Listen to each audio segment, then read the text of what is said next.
Good evening and welcome again to American Senior TV. I'm Kerry Glusevich. Well, tonight we're on location at the beautiful Atlantis Resort Casino, and we're going to be speaking and doing a little chatting with the world famous Commodores.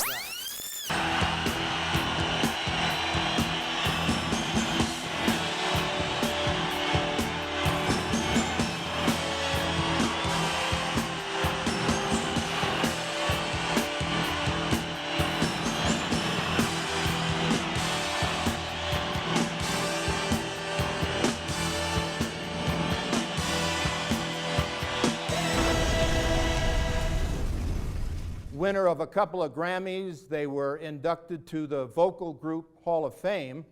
And I'd like to first introduce each one of them, starting with J.D. Nicholas on stage left there, and also, of course, Walter Clyde Orange. And to my right, of course, William Wack King. That's me. All right. In 1974, you made a recording that became a big hit in the UK and then crossed over, of course, to the US, and that's Machine Gun. Right. Also in Asia, it was huge in Asia. Was it big in Asia? Huge in Asia. It was an instrumental as well. It was called Machine Gun. And how did that come about? The receiving the song and recording it. Was that a Motown recording? It was a Motown recording, but we were in the process of just joining Motown. Okay. And had just signed a contract. And so Motown decided they wanted to make us, produce us rather, the way they wanted to produce us. Okay. And Motown was very much like an assembly line, like in the Ford plant, Yep. where they would bring in the producers would bring in the musicians, he'd bring in the writers, then they would put the songs together, then they would record them, and after they recorded them, they would bring in whoever was going to sing them, and then they would do the sweetening, and then the mix. So it was like bam, bam, bam, bam, bam, bam, bam. And we wanted to write our own music, Right. Okay. you know, and produce it. And they said, no, you boys don't know what you're doing. You little boys, you know, you all need to go back to Alabama and then, and grow up and then come back, you know. Well, you know, we were very young. And so what happened was Marlon Williams, which was the keyboard player for the Commodores at the time, had written this instrumental, and so Suzanne DePaz let Barry Gordy hear it. Mm-hmm. And he heard, and he said, God, I love this song. He said, it sounds like machine guns. Okay. Because The name of it was the Ram. The Ram. The Ram. Which is Marlon's astrology sign. astrology sign. Oh, And okay. Aries. He was Aries. All right. Yeah. And so, now, J.D., were you, tell me about your entrance into the group. My entrance into the group came in 1983, the latter part of '83, and how that came about was I was in a group prior to joining Commodores called Heatwave. Oh, okay. And we had a couple of huge hits. We had Always and Forever. Mm-hmm. We had Boogie Nights. Yeah. And cut a long story short, we were basically a European group. Everybody in the group was from Europe, except for two brothers, Johnny and Keith Wilder. And you are from? I'm from London. That's what I thought. Yes. Yeah. So what happened is we flew over to America to do the TV show Soul Train. Okay. And to release one of our new songs. And at the same time, the Commodores were on the same show, Don Cornelius' Soul Train. So that's how we met. We both finished up on the same TV show. Commodores were showcasing one of their new releases just before they went off on tour. And that's how we exchanged numbers. We talked. We got to meet each other over the course of the 2 days we were at the studio, Soul Train Studios. And then Commodores asked Heatwave if they would like to open for their upcoming U.S. tour. Okay. For the Commodores' upcoming U.S. tour. And we said, yeah, that'd be great, because it would give us, Heatwave, the exposure we needed to jump on board with the Commodores. And so we did that, and again, then we parted ways after the tour, and then shortly after that, like a year and a half later, Lionel Richie left Commodores, and the remaining Commodore called me in England and asked me if I would come over and rehearse with the band and see about joining as a co-lead vocalist. Great. I did. I flew over, did that, and shortly thereafter we recorded the song Night Shift, which is the first album I recorded with the Commodores. And needless to say that Night Shift went on to become a Grammy winner and Commodore's biggest hit.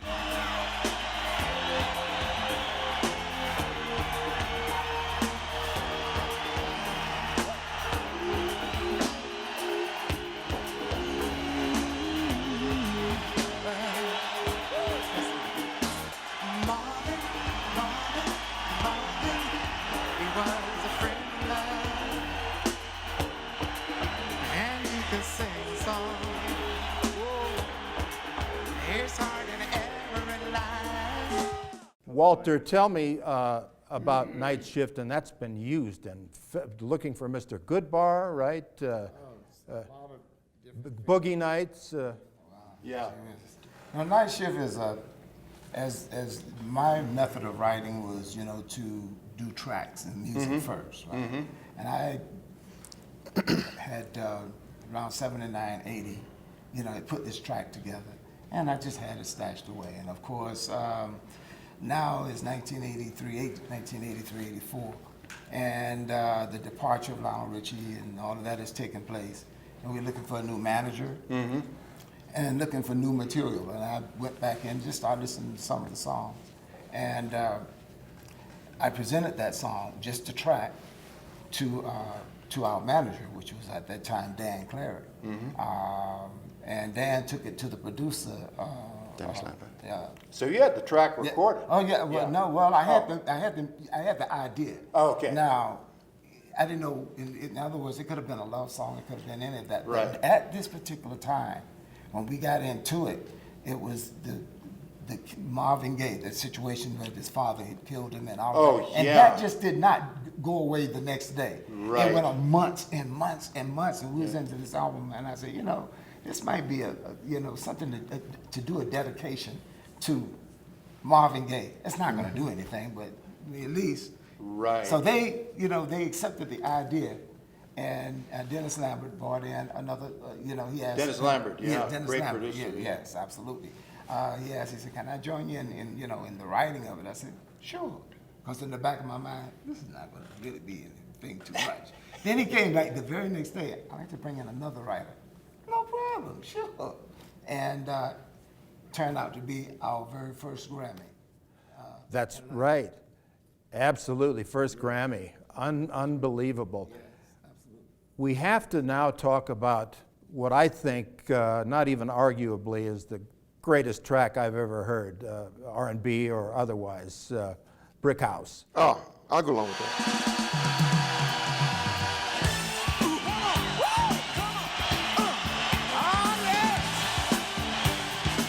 Oh, here we go. Yeah. Oh, yeah. Houses are brick. Houses, yeah. Mighty, mighty. If you let it on, houses are brick. Say what? House. Woo! And like this, that's the fact. Ain't no looking back. Houses are brick. House. Well put together, everybody knows. This is how the story goes. And there's two, well, how did the track happen? You and the lyrics, we can talk about that. in a minute. Actually, that song, the title of that song was brought in by Walter. Okay. What does that mean? Brick House. I don't think you really want to get into that. Turn the cameras off. Turn those cameras off. You know, it's an expression. Okay. You know, it's a brick blank house. There you go. Yeah, Okay. yeah. And so, anyway, you know, if something is built back then, the South. Configuration of a well-built woman. Yeah. You know, back then, you know, those type of places were built with wood. And so they would lean, but if you had one made out of brick, you had a great something. You know what I mean? It was unbelievable. Okay, you didn't have to worry about the wind blowing it over. You know, it was mighty, mighty. And and so Walter had this great idea with the song, and it was the last song we recorded for that particular album. Oh, okay. It was put together in a heartbeat. Everybody was tired and wanted to go home, and there wasn't really. I don't think anybody thought it was going to be a hit. Matter of fact, Isn't that what happens so many times? Well, Yeah, it is. You know, after we would always do all the music first, and then we'd build the lyrics later around every song. You know, if I Right. wrote a song, it was always the music first. And sometimes we had ideas about what we were going to sing lyrically and melody-wise over the music that was written. And we would always vote on if the track felt good. You know, we got a song. Exactly. Whatever's In turned the out to be pocket, good. as they say. When this song came on, the title name at that time was called Matchbox. That's what we labeled it, Matchbox. And when they played Matchbox, it was only 6 in the group. Four of the thumbs went down. For Matchbox. For Matchbox, right? and that means that it was not going to make the album. Yeah. So I really like up-tempo funk, clap your hands, get up and party. So I asked for a track, and the engineers gave me a copy of it. I took it home and came out with, through the grace of God, I call it, and it is Brick House. Absolutely. How many copies do you think that's sold to this day? Still selling. You know what? I don't know. I mean, it's probably way up there, probably maybe 4 or 5 million. And airplay, I mean, it's everywhere. it's everywhere. Yeah. It's everywhere. I mean, I think I told you earlier I was in New Orleans. This is a great and I'm story. walking down at night. It's like 11:30 at night, and I'm walking down through one of the little streets. In French Quarter? Yeah. French Quarter. And all of a sudden, I hear Brick House playing on the left, and it's a group, and I can tell it's a small group, maybe like 3 or 4 pieces. Yeah. And they are playing, and the people are just howling inside. Yeah. And then all of a sudden, directly across the street on the other side, some disc jockey had it playing on the on the CD. That's got to be a huge And both of them thrill. were going at the same time. You know what I mean? man. And I thought, this is when you know you got to hit I something. was going to say, and you've made it too. Yeah. You know, were right. yeah. It's kind of like when you're in your car and you turn the radio on, and one station is playing it, and you flip over to another station, and that station is playing it, and you flip over to another, and then that's man. playing. You know you got to hit. That's something. Now you got to tell me after you guys, and I think you worked on the track for that night, and everybody was done, kind of spent, and you went home and went to Clyde sleep. and Walter and I were given the task of doing the lyrics, and Walter had already done some lyrics for the song. So I went home and I decided, I'm going to finish this tonight. And at that time it was cassettes. So I put it on. I was playing it over and over and over and over and over. And my wife came in and said, you know what? Please, can you stop playing that over and over? She said, don't you know the melody by now? You'll just have it in your head. Right. And I said, nah, just go away. So I kept playing it, and I got so tired, I just fell asleep. And the next morning when I woke up, that pad that I had was sitting on my chest, and the lyrics, some of the lyrics were written in it, like Making Old Man Wish for Younger Days, those was already written on it. And I thought, these are the best lyrics I ever wrote. That is. In your sleep. I was sleeping. I'm gonna do this And again. you were sleeping. Yeah, What a great story. but she wrote them, and we never gave her credit for it. And believe me, I hear it about it all the time. I was going to say, yeah. Yes, I do. Let us take a short break. We're here at the Atlantis this evening with the world-famous award-winning Commodores, and we'll be back after these words.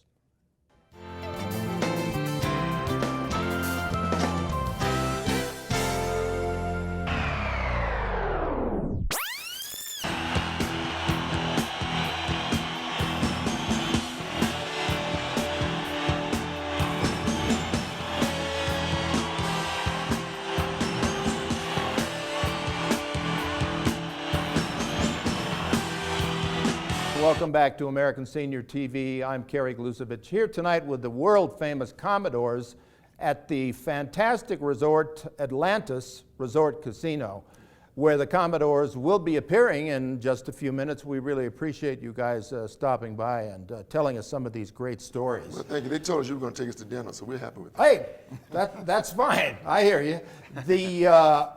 I wanted to talk to you a minute about touring, and you guys tour all over the world. How do you're doing a lot of the same songs all the time, and you're going from one end of the country or sometimes crossing time zones around. How do you keep it fresh?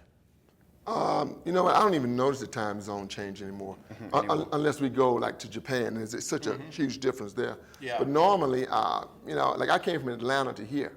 Okay. And you know what? I woke up this morning just like I did the other day in Atlanta. So I don't know the difference. Late. No. And do you all individually live in different cities? Oh yeah, JD. You live. Las Vegas. Okay. And I live in Florida. Okay. Yeah, and I'm between Beverly Hills and Atlanta. Ah, okay, great. Beverly Hills. Boy, those royalties, huh? I mean, Florida knows. No, those eggs right. at any rate, the touring, but also, what would you say? I know the highlights of. Let's talk about the Vocal or Duo Award, and that was your Grammy. That was the Grammy. And that was in 1986, 85. Were you able to be there in person and accept the award and so forth? Yeah, and we were. Were you hoping? What what did that feel like? Okay, just let me say this. First of all, we Let me was tell you. there every year. Okay. Let me tell you. You've been nominated. Let me tell you, we held the record for being nominated the most times and not winning for me for a long time. Do you remember how many times? I don't, but it was I think six, Sweet 7, Love, 8 Close times. to You, Brick House, Later You Bring Me Up. I mean, the list just goes on. Yeah. And I think that then it was taken over by Diana Ross, I believe. Okay. So I don't know if she won one after that or not. Okay. But we were nominated so many times. My feelings were hurt until that particular time. I said, I'm not going to go. Oh no. I really did. Did And you go? I did go, but my manager, Benny Ashburn, said, you know what, you're going to go. I have to drag you out there myself. And I was in Alabama at the time, so I had to, catch a flight and come out Was it there. at the Shrine in L.A.? I don't remember where it was, Okay. but probably so, because that's where they held Yeah. it most of the time. And but when they Well, announced all of it, you there, of course. yeah, all of us were there. And when they announced it, I didn't even move because I was so used to somebody else's name popping up, So I just sat there for a second, and I realized they said Commodores. Now the rest of the guys had already jumped up, and then I jumped up, and my shoe came off and went up under the seat. So now I got to get my shoe from under there. So I didn't catch up with the guys, but it was incredible. When you were working overseas and for example, in Japan, where the language isn't the same, that's where music really cuts through all that, doesn't it? They probably go crazy over They there. do, and they can sing all of the lyrics in English. They can. Oh yeah, absolutely. Yeah, our most recent trip overseas was Brazil a few months ago. And we were and Chile. We were also in Chile a few months ago, and the audiences there Knew all were the songs? playing at packed houses and were singing along with us Singing. in Portuguese. It was amazing. Until you try to talk to them. After the Yeah, show. so they sing it phonetically, I guess is the term. Pretty much, yeah. Yeah. Now, what about England? You work over there. I imagine you. We were there this time last year. We Okay. were there. In fact, we were there the night Michael Jackson passed away. We were I actually, wanted to ask you about that. You did a tribute to him. Was it a live tribute recording? live. Okay. It was Tell live. us about that. Well, J.D. and Clyde can take us. J.D. was probably the instigator. Well, we found out that Michael had died while we were on stage at a venue called Wembley Arena in London. And the very next night, and I'm cutting a lot of short here, the very next night, needless to say, we were devastated when we heard the news after we walked off stage after our performance. You come off stage, you've just played to 11,000 people. Right. And you got this amazing high going. And that's you're when you sweating. heard it, huh? We heard the news as we walked off the stage. Then the very next night, we were further north of London, another venue in Sheffield.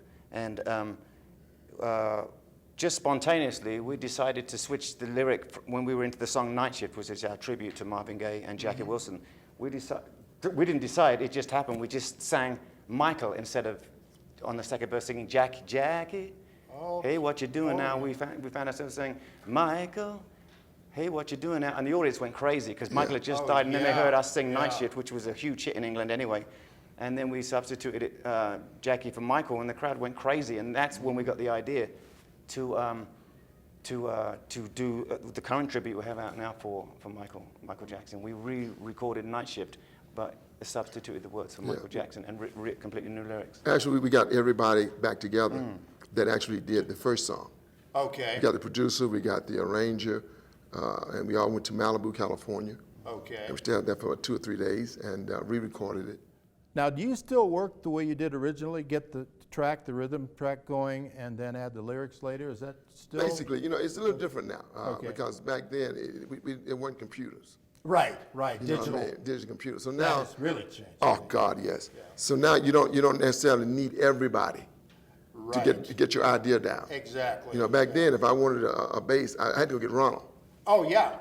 Now I don't Yeah. need them. I can just I can play synthesizer, I can play keyboards. Exactly, And do it since I play keyboards. So things have changed in that respect. But it's always great to have everybody there. Absolutely, and new some ideas. acoustic instruments too. Yeah. I mean, new ideas come from guys that you would never have thought of yourself. Absolutely. Yeah. Yeah, once you lay your music, then you go back and you bring in real players. I may just play like a guitar part, Right, and okay. from the instrument. Yeah. But for the real record, I mean, for the real deal, I want to get my guitar player. Have him Absolutely. come and bring your Same bass with the player. horns. If we're using horns. Okay. Horns, I won't say are outdated, but they're the thing of the past, like in the 70s and Yeah. the 70s It's and 80s. economics horns- too, isn't it? Yeah. Yeah. Yes. Yeah. All right, we're going to take a short break and then wrap it up. Again, we're here with the world-famous Grammy Award-winning Commodores here at the Atlantis Resort, and we'll be back after these words.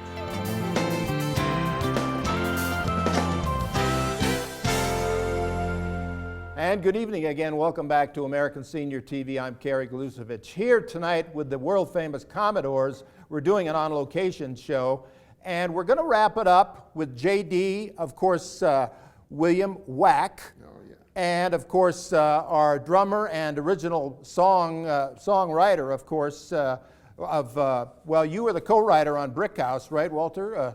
And Night Shift. And well, first, before we get to what's next, where does the Clyde come from? Oh, that's a long story. Okay. Back from college days. Okay. Me playing drums and teaching other guys. Oh, okay. Someone came up with this, I would make them start with rudiments, like learning to play scales on a piano. Okay. Make them, they come in playing at rudiments, not really playing rudiments, to learn to play the drum, and I make them start, okay, this is how it's done, very slow. One guy, you about as slow as Clyde the Camel. And that started in Jacksonville, Florida, and followed me to college at Alabama State University. So what you just said hit me too, learning your craft. I mean, you're all real pros. I mean, you just don't show up and, yeah, that's amazing. Okay, what's next as far as recording, or what are you doing currently regarding? Well, we actually leave here tomorrow. We're going to Pittsburgh Okay. tomorrow, and then back here, come back to Reno again after that. And then we go back out next week as well, and the week after that, and the week after that. So we're going to be out for a while, and we've been bouncing back and forth trying to figure out some time to hopefully do an album. Okay, great. We've been tossing back and forth for And a that'll very be long all time. originals? It'll be all originals, yes. Okay. Oh, yeah, we're not doing any of the old stuff. It'll be all originals.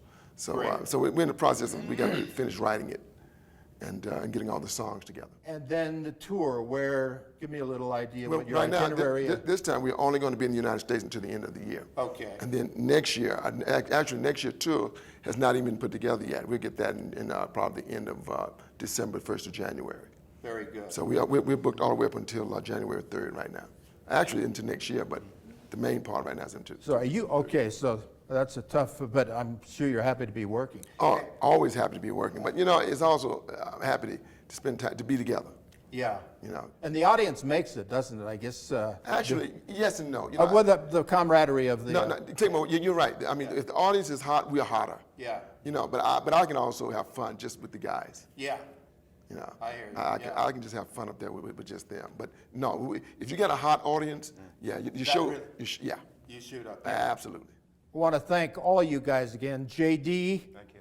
Thank you. William, Yes. of course, and Walter, Clyde, yes, Orange, of course, drummer par excellence, vocalist and keyboardist, and of course you play trumpet and sing, of course, and keyboards, and He plays anything he can get his hands on. That's right. I hear you. Again, the Commodores here at the Atlantis Resort for this evening's concert, and we're on location here. I'm Kerry Glusevich. Again, thanks to the Commodores. Appreciate it very much. Thank you. I'm Kerry Glusevich for American Senior TV. We'll see you next time. Next time. See ya.